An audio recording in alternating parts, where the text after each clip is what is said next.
Mainpuri seat से जहां Bahujan Samaj party ने एक तरफ गुलशन देव शाक्य को प्रत्याशी बनाकर डिंपल यादव के लिए मुसीबतें बढ़ा दी हैं, तो दूसरी तरफ भारतीय जनता पार्टी के प्रत्याशियों को लेकर भी ऐसी चर्चाएं हो रही हैं, जिससे डिंपल यादव की हार को लेकर भी अब सवाल खड़े होने लगे हैं कि कहीं डिंपल यादव मैनपुरी सीट पर मामला फंसा न दें। जी हां, आप सभी को बता दें कि मैनपुरी सीट को लेकर काफी चर्चाएं बनी हुई हैं। सियासी गलियारों में इस बात की चर्चा है कि मैनपुरी में सपा को घेरने के लिए भाजपा अखिलेश यादव के परिवार यानी यादव परिवार के ही किसी अहम सदस्य को चुनाव में खड़ा कर सकती है। पहले नेताजी की बहू अपर्णा यादव का नाम सामने आया था, मगर अब यादव परिवार की बेटी और दामाद का नाम सामने आ रहा है। बता दें कि भाजपा अखिलेश के करीबी और यादव परिवार के अहम सदस्य धर्मेंद्र यादव के बहनोई या बहन को डिंपल यादव के खिलाफ चुनाव लड़वा सकते हैं। इस बात की काफी लंबे समय से चर्चा थी। जी हां, धर्मेंद्र यादव के बहनोई अनुजेश यादव ने इस पर अपनी बात भी स्पष्ट की। उन्होंने कहा कि अगर पार्टी उनका नाम मैनपुरी से तय करती है तो वह इसके लिए तैयार हैं। वे पूरे तन मन से चुनाव लड़ेंगे और डिंपल यादव के खिलाफ बड़ी जीत दर्ज करके उन्हें चुनाव में हराएंगे भी।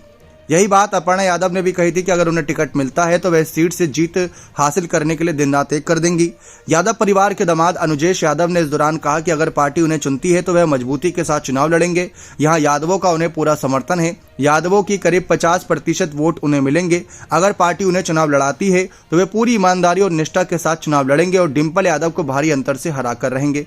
इस दौरान धर्मेंद्र यादव के बहनोई अनुजेश ने कहा कि इस सीट से पहले भी कई यादव लड़ चुके हैं। सपा का गढ़ होने के बाद भी यहाँ विपक्षी यादव प्रत्याशी काफी कम वोट से चुनाव हारा है। इस बार पार्टी मैनपुरी से चुनाव जीत सकती है। पार्टी मैनपुरी से जिसे भी चुनाव खड़ा करेगी मैदान में, हम सभी उसे चुनाव लड़वाने का काम करेंगे। अगर पार्टी उन्हें भी चुनाव लड़वाती है यानी अनुजेश को, तो वह यहां से बड़ी जीत दर्ज करके दिल्ली जाएंगे। दरअसल मामला यहां पर फंस रहा है बीजेपी का, क्योंकि पिछले कुछ समय से चुनाव में अगर देखा जाए तो मैनपुरी सीट से भारतीय जनता पार्टी ने शाक्य समुदाय से भरोसा जताया। जैसे उपचुनाव की ही बात कर ले, रघुराज सिंह शाक्य को प्रत्याशी बनाया गया था, लेकिन वो 2,88,000 मतों से हारे। लेकिन सबका यह कहना था कि यहां पर नेताजी को भावनात्मक रूप से याद करके लोगों ने वोट सपा को दिया था। लेकिन उससे पहले 2019 में मामला फंस ही गया था। अगर बीएसपी के साथ गठबंधन नहीं होता तो शायद नेताजी यह सीट हार जाते, क्योंकि तब प्रेम सिंह शाक्य को 94,000 वोट मिले थे। सिर्फ यहाँ पर 94,000 वोटों से हारे थे सिर्फ। नेताजी को 5,24,000 वोट और प्रेम सिंह शाक्य को 4,30,000 वोट।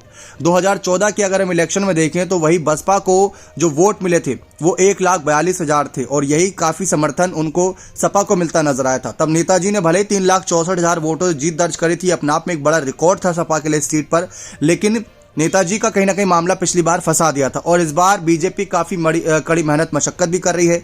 ऊपर से बीएसपी ने गुलशन देव शाक्य को प्रत्याशी बनाया, ऐसी खबरें हैं। और गुलशन देव शाक्य यहाँ पर शाक्य समुदाय से हैं। अगर बीजेपी भी शाक्य समुदाय से ही कोई चेहरा उतार देती है तो बीएसपी और बीजेपी में ही वोटों का बंटवारा हो जाएगा।